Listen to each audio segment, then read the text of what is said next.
Hi, Rusif. Thanks very much for taking the time to be interviewed. Um, I think to begin with, it would be a good idea for those that don't know you for you to introduce yourself and the work of your center. Hello, Nick. Thanks for having me. We've been planning this interview for some time. Finally, we are able to have it. I'm working with Topchubashov Centre. It's a Baku-based think tank. I am both the co-founder and the director of the said think tank. And before we start, I want to give you a short disclaimer. I am also surrounded by brilliant minds in our office. My colleagues and myself, we sit together almost on a daily basis to brainstorm while analyzing different processes. So I'm gonna use expertise and ideas and article excerpts from my colleagues during this podcast. Just wanted to give them due credit. Yes, of course. And in fact, there are two pieces on your website that I read today, which I will raise also during this. So I appreciate that. And it does indeed seem as though you have a talented and versatile Thank you. team. But to begin with, you know, we kind of like had from late autumn, um, or at least after the September clashes, there seemed to be some hopes that maybe some kind of peace deal, or even if it was a framework arrangement, could be signed by the end of the year, or at worst by the beginning or sometime in the beginning of 2023. That, of course, as we all know, hasn't happened. What do you think is the reason for this? Uh, we had our private conversations a few months back, and perhaps you remember several times I expressed my optimism about the upcoming peace deal, and I was very hopeful that the peace agreement between Armenia and Azerbaijan would be signed before the end of 2022. I know one person who is more knowledgeable about this process, who was kind of involved in these negotiations and possible peace agreement. Thanks to his insights, I grew this optimism. But despite much optimism, the prospects for a peace agreement grew dimmer. And the Azerbaijani side accuses both Armenia and France of derailing the so-called Brussels track. And I have met with ambassadors of several EU member states stationed in Azerbaijan in our private conversations. At least two or three of them also put much blame on the French side, especially President Emmanuel Macron, because the Brussels track was more or less successful. It was, continuously showing some progress, and we can actually call it more successful because we have also the so-called Moscow track, which we can, use for our comparison. So it's a very pity that the whole process was derailed. With the deployment of this EU monitoring mission, this like a longer mission, which Azerbaijan did not welcome, the process, was further derailed, in my opinion.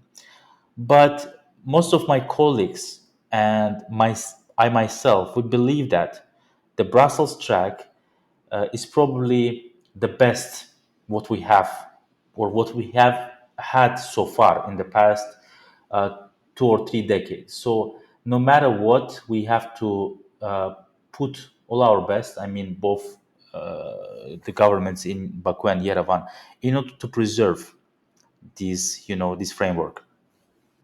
Yeah, I actually do want to speak to you about the European Union mission in Armenia later because there's a piece on your website, and that was one of those that I was referring to earlier. Right.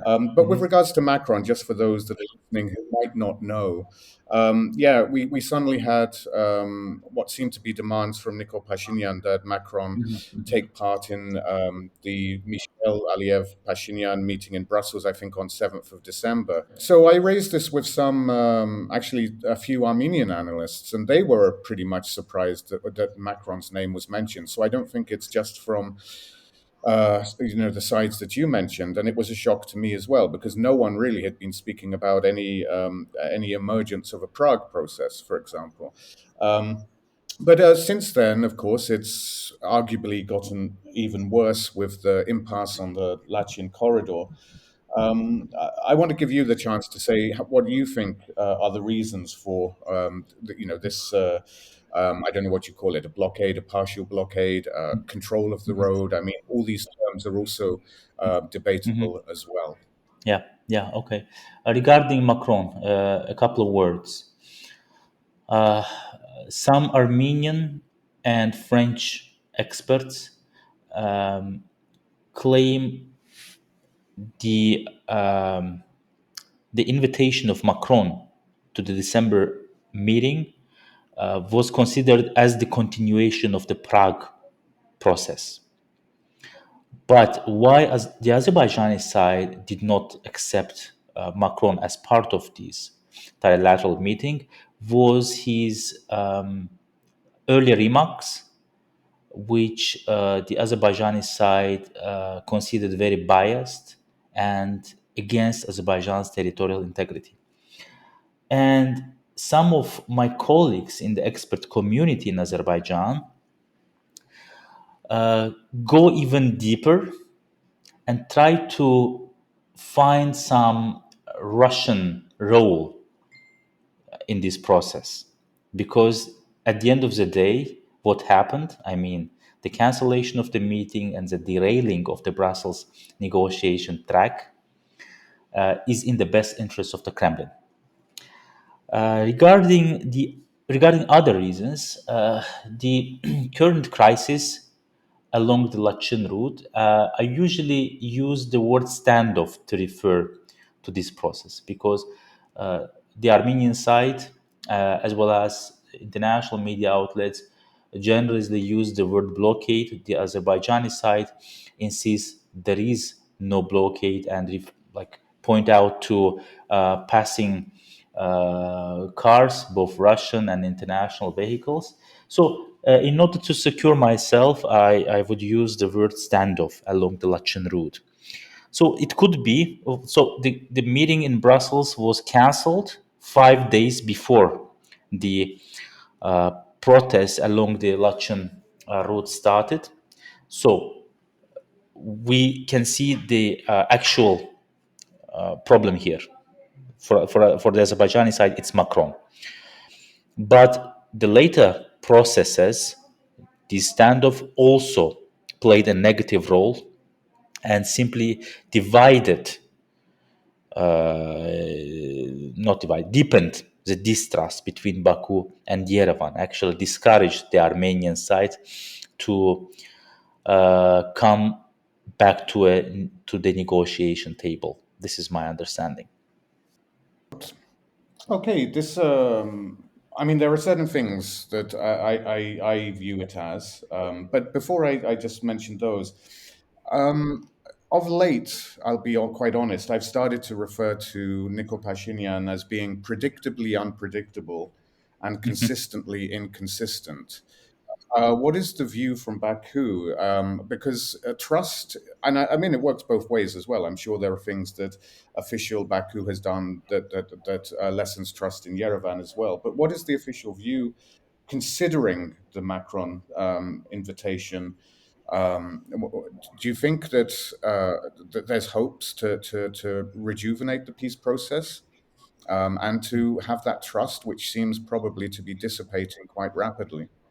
Yeah. Well, as I said, the biased, from the Azerbaijani point of view, statements of Macron played some role in Azerbaijan's dismissal of the idea about Macron's involvement.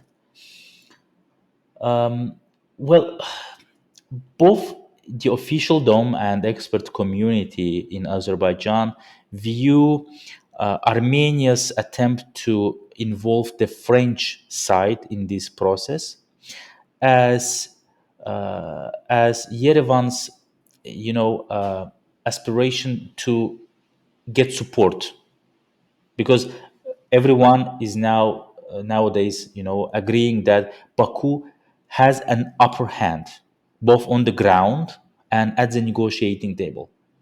So therefore, Yerevan might be interested in having an ally in the peace process in order to pressurize Azerbaijan when necessary.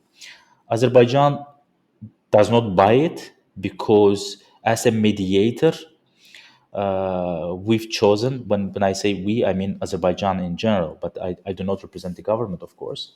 We have chosen the EU, Charles Michel and his team as the mediator. I want to repeat what I have said earlier.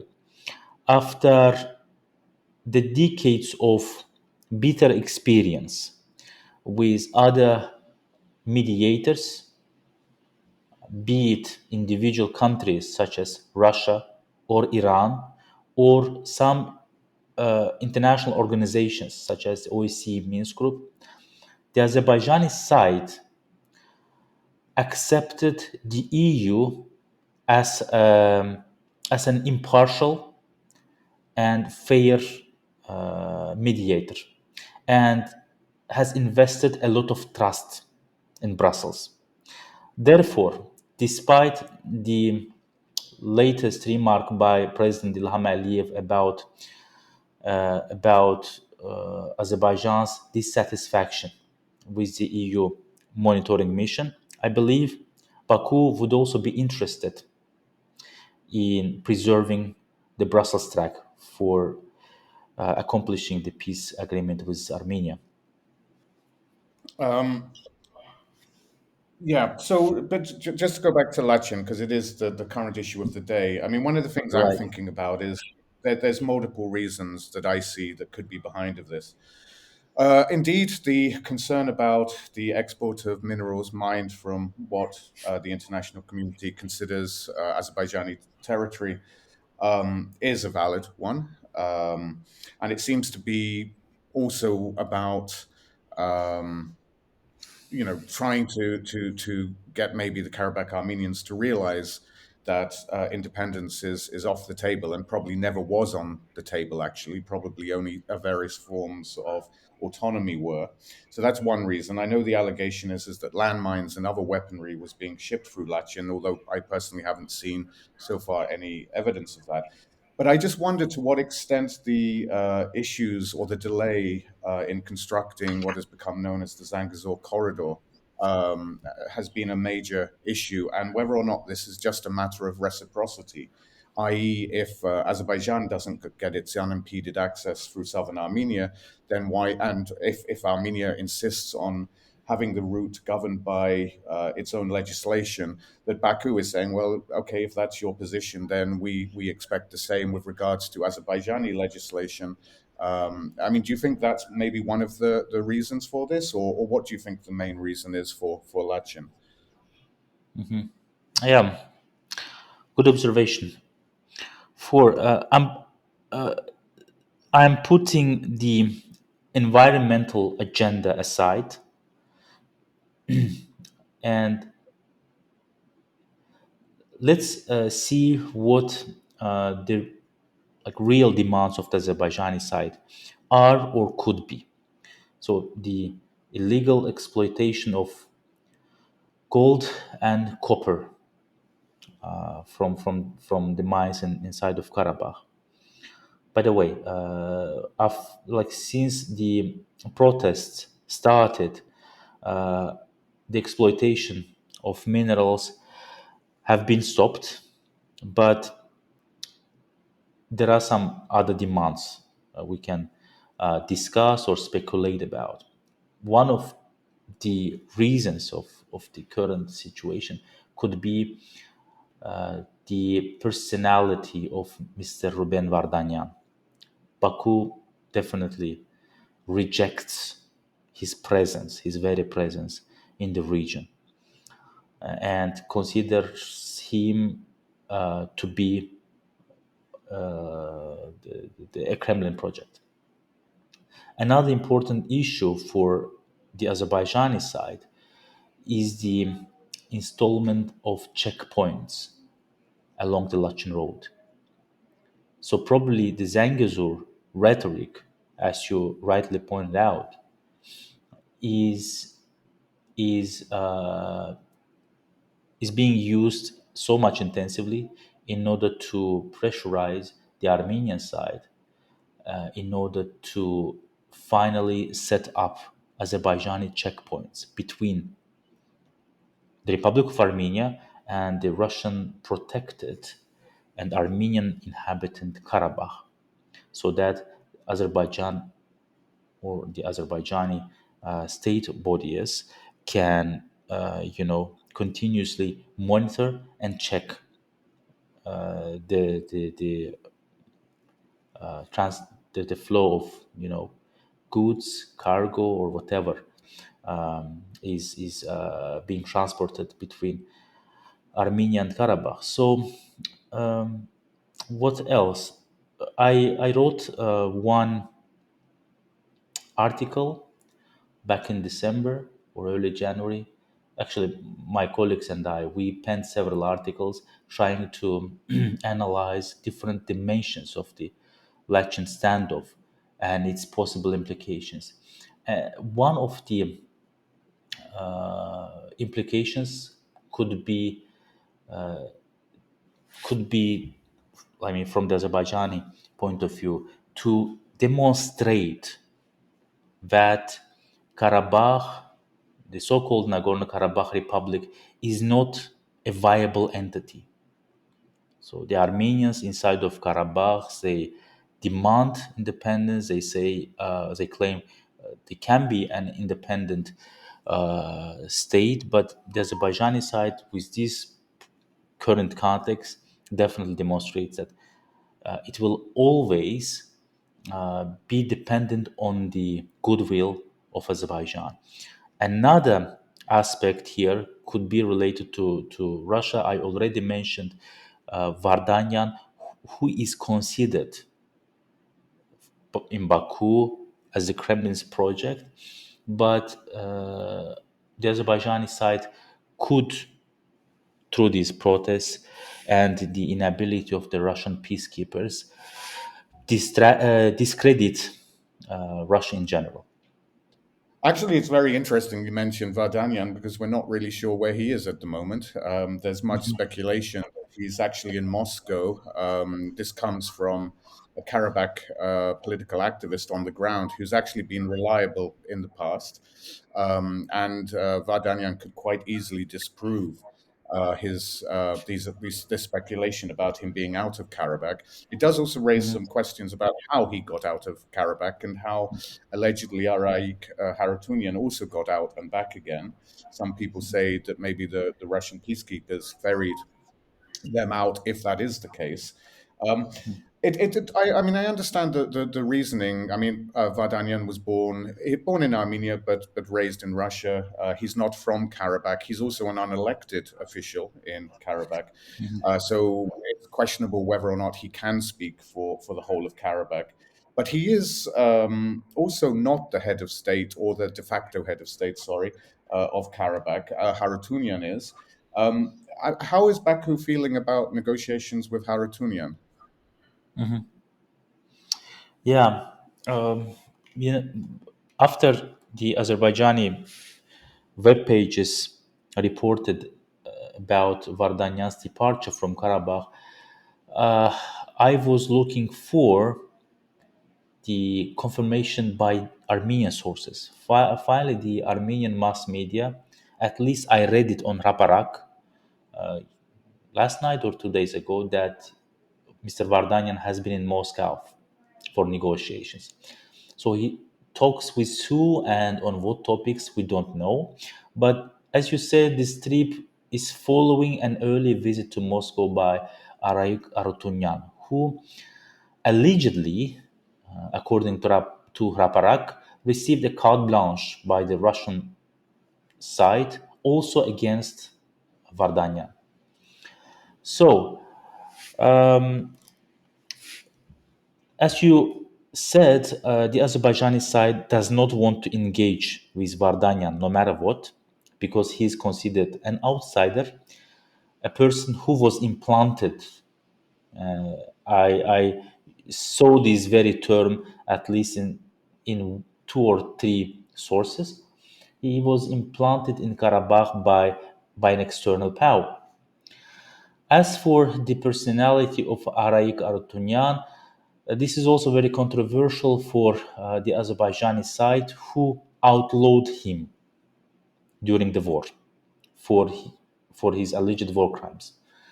I don't know to what extent he was directly involved in war crimes, but I can guess Baku was driven by some of his tweets when he claimed to have ordered the bombing of Ganja and Mingachevir. What I know that there was minimal contacts with Vitaly Balasanyan, who also used to have an official position inside of the so-called Nagorno Karabakh Republic. He was dismissed after the arrival of Vardanyan, but the Azerbaijani side was more eager to keep some contacts with that very person. And according to some sources, Vardanyan met the representatives of Azerbaijani security services at least once or twice. So there was some minimal engagement. There were some people who coordinated it from both sides. So Vardanyan did not fit in this whole process, and Azerbaijan rejected his involvement. So the question that bothers me now is whether Vardanyan will return or will be returned to Karabakh ever. If the Russians agree to take him out of the game, it will definitely be, imposed on Azerbaijan, as a compromise. So probably the Russian or the Armenian side will want something in an exchange. So, more interesting processes are awaiting us. And Rusif, I just have to apologize. If you don't mind, if you can afford the time, I think I'm going to be a little bit over the time limit that I promised you. It's only a few more questions I have. Is that okay with you? No problem. Go ahead. Right. So let's get on to the Nagorno Karabakh Armenians. You had a piece by Shujat Ahmadzadeh, who I find a very interesting and refreshing a commentator on developments about how Baku should speak to Armenians in Nagorno Karabakh. And I think he's arguing in the piece that's published on your website that the more maximalist position that Baku is offering is pretty much like the maximalist position that Armenia had prior to the 2020 war. How do you? But the thing is apart from Shurjad, apart from Kamal Aliyev, I don't really see many people trying to explore options or models for integration, for coexistence, etc. Baku always says, right, that Nagorno Karabakh Armenians are its citizens. To what extent is the government and also civil society in Azerbaijan actually actively exploring these types of models and solutions? This is a great topic you are raising. Well, 2 or 3 months after the hostilities ended in Karabakh, and the entire society in Azerbaijan still enjoyed euphoria, I raised this issue behind the closed doors with some people in our expert community and the representatives of the government, what we as a state are going to do in 2025, because it is the year when, according to the November ceasefire deal, the Russian troops are set to leave. And with now the situation in and around Ukraine, some in Azerbaijan anticipate even an like earlier withdrawal of the Russian troops from Karabakh. Okay, let's imagine the Russians leave in 2025 or even earlier. But are we as Azerbaijan ready to simply assume, this control over Karabakh? And what are we going to do? What kind of reintegration mechanisms do we have in our possession? So I personally raised this issue several times throughout 2021, and people were so much fed up with me that they simply assigned our organization to prepare some policy recommendations. My team and I, we worked throughout 2021 to design a 50-page, you know, paper, policy recommendations on how to reintegrate the Armenian community of Karabakh. Later, last year in 2022, I decided also to, generate some discussions. I did several lectures on this, on my own vision about this reintegration. We did one conference, one of the panels of which was dedicated to the reintegration and its possible scenarios.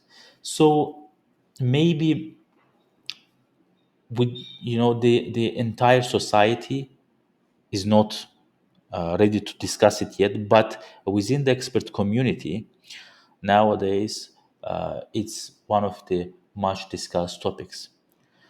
To what extent the government, is preparing for this reintegration? Unfortunately, we don't know, because the details of the governmental plans have not been revealed yet. I mean, as a vision, I understand that there is a strategy. There is some vision that the Azerbaijani side will restore its control over the remaining parts of Karabakh one day, sooner or late. But the governmental plans have not been disclosed for the public yet. But I would repeat what I said earlier. Within the expert community, we discuss it. Maybe we should, you know, I don't know how to put it. Maybe we should do it more frequently, not only on social media, but also on television and mainstream media, so that ordinary citizens also discuss it, also, add their own recommendations, and also have a say in this process. Yeah, I would agree that that's pretty much necessary. There was recently a poll that I saw yesterday that had been released, taken in Azerbaijan, and I think it was 18%, only 18%, which is, I think, is actually still a quite high number if you compare it to previous opinions. Probably were ready for coexistence with Armenians, and of course, it's probably even less of Armenians ready for coexistence with Azerbaijanis. But that's because there's been no discussion, there's been no outreach campaign, there's been no media coverage, there's been no real, genuine people to people contact. So I very much hope that happens. I just want to quickly go into humor. I think you really touched upon it, but I did notice that you had a piece on your website by Mamadov Yes. about the implications for peace talks with the European Union mission in Armenia. And he wrote, it lacks a clear agenda with regards to peace talks, except for its general emphasis on the normalization process. And indeed, this was one of my concerns, which I had been raising privately and publicly. Um, Hmm. to be honest with you, the European Union mission probably doesn't have much power. We've seen EUMM in Georgia unable to stop what is being referred to as creeping annexation, for example. I personally Yeah. view it as a positive sign as long as there is this underlying peace process. The other danger, of course, is that it's very tempting, and some Armenian analysts have argued for this, that the monitoring mission be used as a way to delay or even avoid signing a peace deal. The logic being that if the EU are there, even though it's an incredibly small mission, that Armenia is safe. My argument would be yes, it might be safe, but it's not guaranteed. And secondly, the focus can always just turn to Nagorno Karabakh, which is effectively what's happening at the moment. Is there anything you would like to add about the general feeling?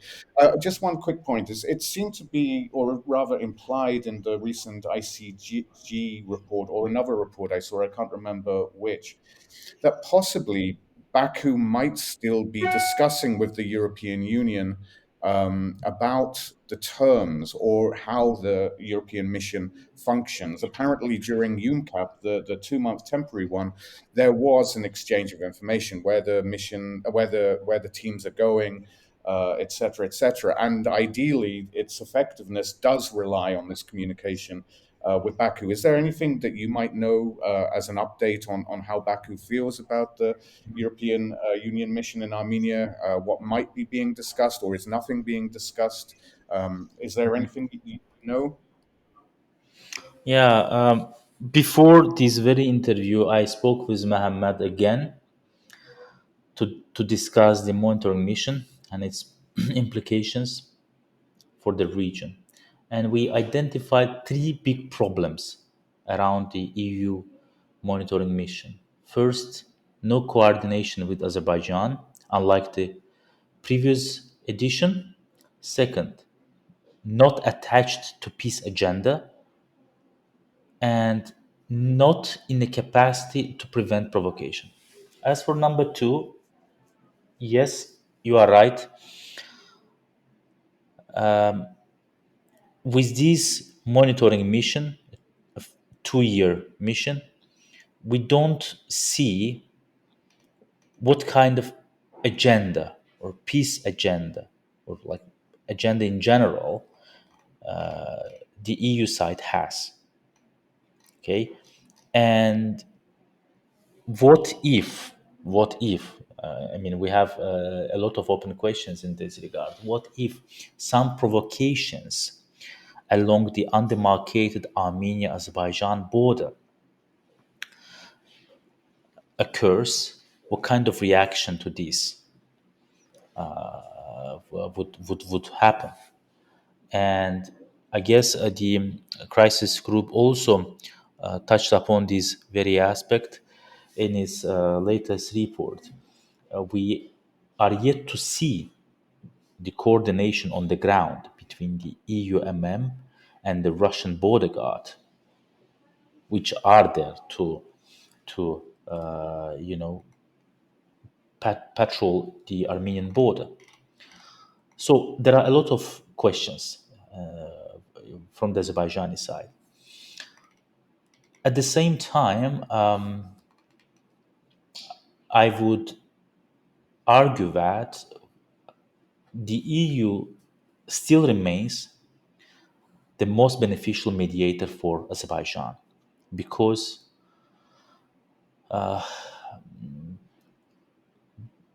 based on the previous and unfortunate experience with Russia or the United States or the OSCE Minsk group,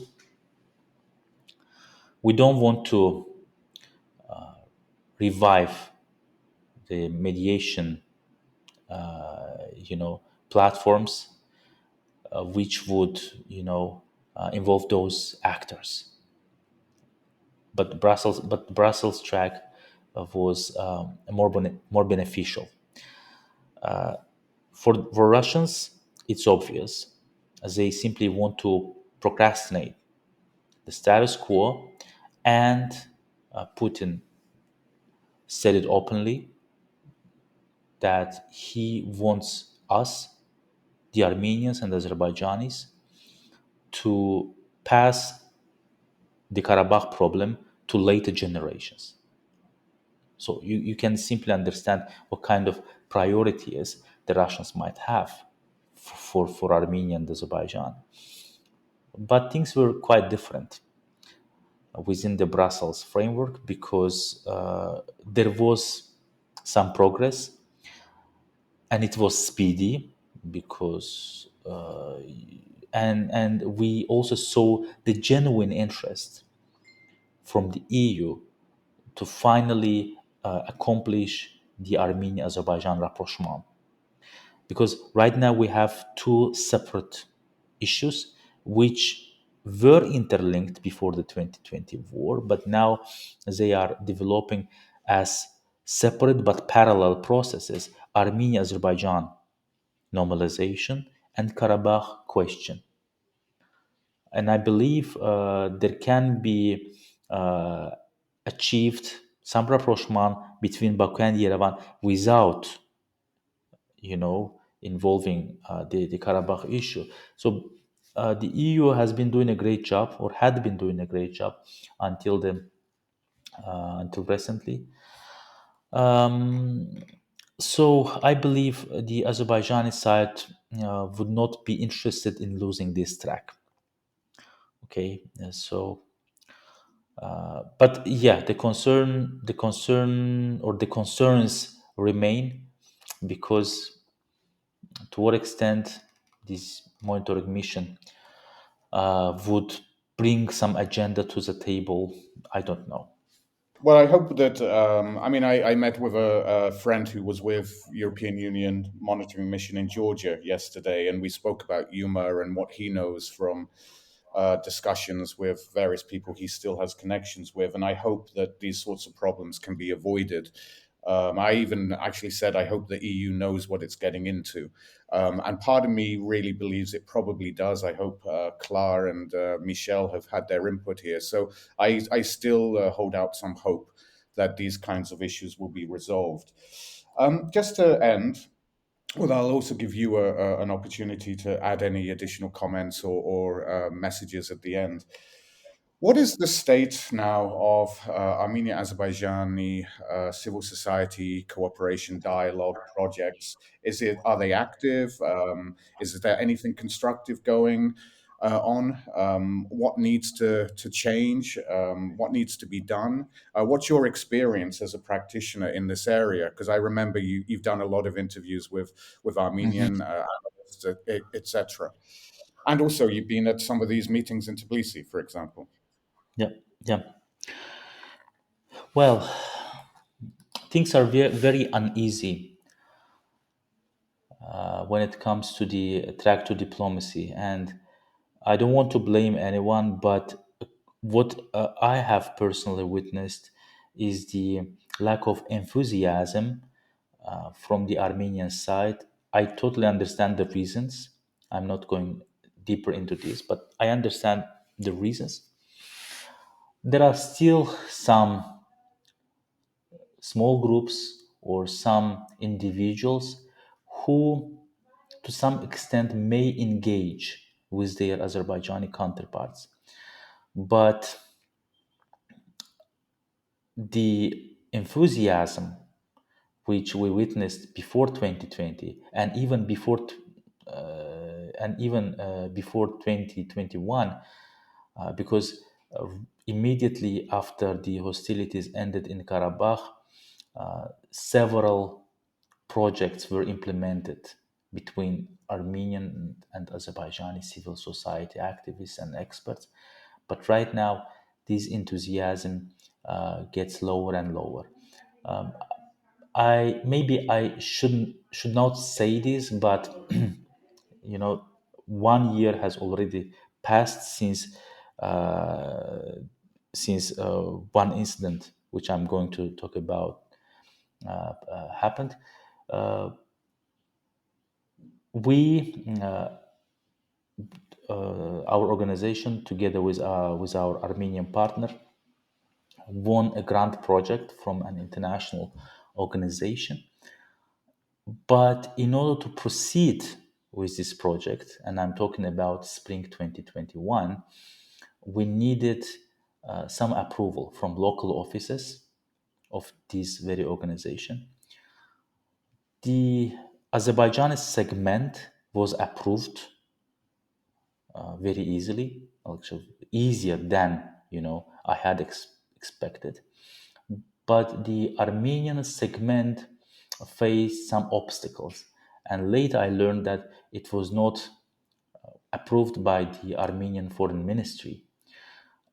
I was approached by the representatives of the grant giving international organization to proceed alone and to implement the Azerbaijani segment of the project. But I rejected the idea because I found it very unethical to proceed alone, having submitted the project as a joint Armenian Azerbaijani project. So at the end of the day, the whole project was cancelled. Right now, there are a lot of problems. We face what some people call conference tourism, whereas a certain number of people, usually the same faces from Armenia and Azerbaijan, get to meet each other, usually in Tbilisi or elsewhere, and discuss various issues. What I would suggest is a different approach from now on. Perhaps we should find we should go topical, you know, conferences and events, and try to attract professionals from Armenia and Azerbaijan, not the same experts. For instance, for instance, let's bring together beekeepers from Armenia and Azerbaijan so that they share, each other's experiences, share to each other best practices, share to each other what kind of challenges and benefits they face or they enjoy in their respective countries, what kind of problems there could be in the legislation of Armenia or Azerbaijan, and how actually they overcome these challenges. Or let's bring together business women from Armenia and Azerbaijan and let them talk without touching upon very sensitive issues such as Karabakh, for instance, or, or the conflict in general. They could find a common language when discussing, a topical agenda. So this is my vision. This is how I see the genuine track to diplomacy, not the same faces who would come and discuss water management issues today, security issues tomorrow, women empowerment issues the following day. I don't accept it. I'm actually very happy to hear you describe your thoughts because this is pretty much what I've been thinking and discussing privately with many people. And only the other day, I mentioned to someone about what you called conference tourism as well. And I think I've actually complained about this for well over a decade as well. Um, and actually, I love this idea of beekeepers. I was also referring I mean, I was looking, someone sent me the 1997 step by step package that was on the table. then, and it even spoke about, the idea of setting up joint markets, and we also have the memories of Bagrat Sadaklo when it existed, and even with when it comes to businessmen, sometimes or many times it doesn't need to be the big businessmen. It can just be the small businessmen who can benefit from communication and trade with each other. And I like these grassroots approaches. I would just like to give you, and actually, one of the other things I'd like to say is I don't think enough is being done in Tbilisi. There's a lot of meetings that are happening outside the region, which limits the number of Mhm. people that can attend, in my opinion. Um, but just to end, I'd just like to give you the opportunity to say anything based on what we've discussed, or if there's something that you feel I haven't raised that you feel needs to be discussed.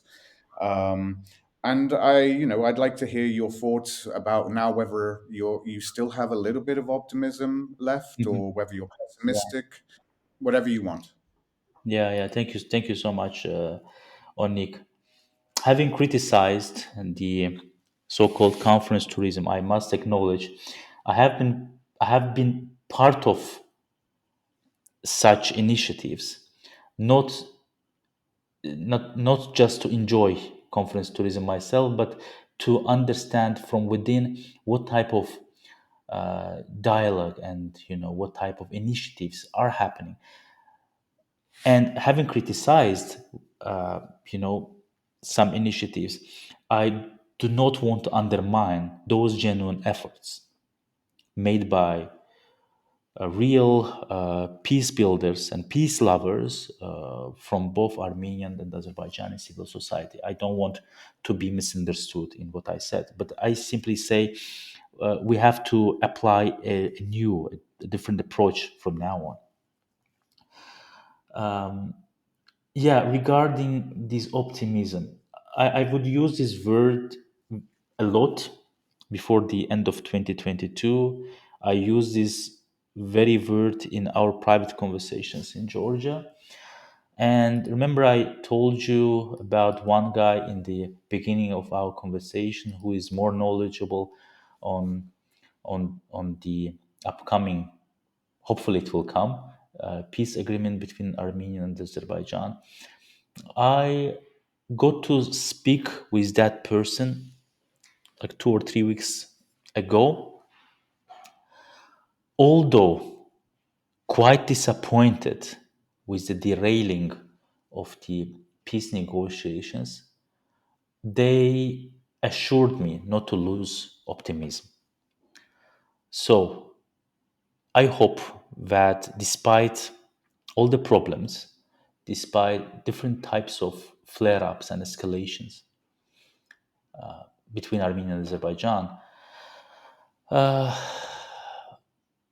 we will see the peace agreement sometime soon in the coming months.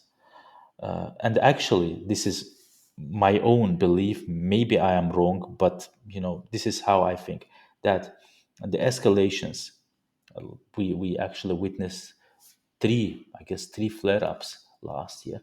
They actually brought the peace agreement closer because each side understood violence cannot be the solution for our problems. So I want to conclude our interview and thank you very much for having me with an optimistic note at the end that hopefully this year, despite all the challenges and despite the pessimistic prognosis by the crisis group about possible Armenia Azerbaijan clashes during this year, I don't want to lose my optimism. And I'm sorry, I'm now going to just add one thing because you clarified your position on conference tourism. So I think it's only right that I also clarify my position. I'm not against these meetings. I do feel as though they need to be visible. I would like them to be more open to different people. I also, conferences are good, but projects are even better.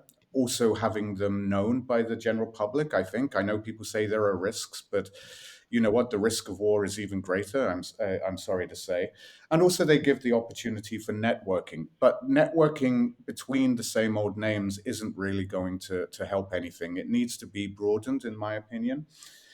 Um, so I've just said that. I want to thank you again for your time, and sorry for the delay in doing this. We were meant to do it a few months ago, right, towards the Yeah. end of last year, but things were uncertain, and things are still uncertain. But now seems to be the time when everyone, in my opinion, needs to start working towards promoting the idea of a peace deal. And just actually, I'm going to ask you one more question. I hear a lot of people saying there's going to be war, there's going to be war, there's going to be war. Hear very few people ever try to promote the idea that there could be peace. And I just like one last comment from you on that. I mean, am I wrong? Am I being too cynical, too negative on that? No, you are absolutely right, because whatever page or whatever article dealing with our region we open nowadays, we see these type of forecasting that something will boil this year, certainly between Armenia and Azerbaijan or inside Karabakh. But yeah, I think there could be some, background why people or why different organizations think so, and put forth such pessimistic prognosis. But yeah, maybe we need more, optimistic and pro peace voices in order to kind of prevent any escalation. Okay, and thank you very much. And I'm so sorry we overrun. I didn't plan that. Thank you very much, Rusif, and enjoy the rest of your day. Looking forward to speaking you again, Nick. Thank you. Cheers. Bye bye.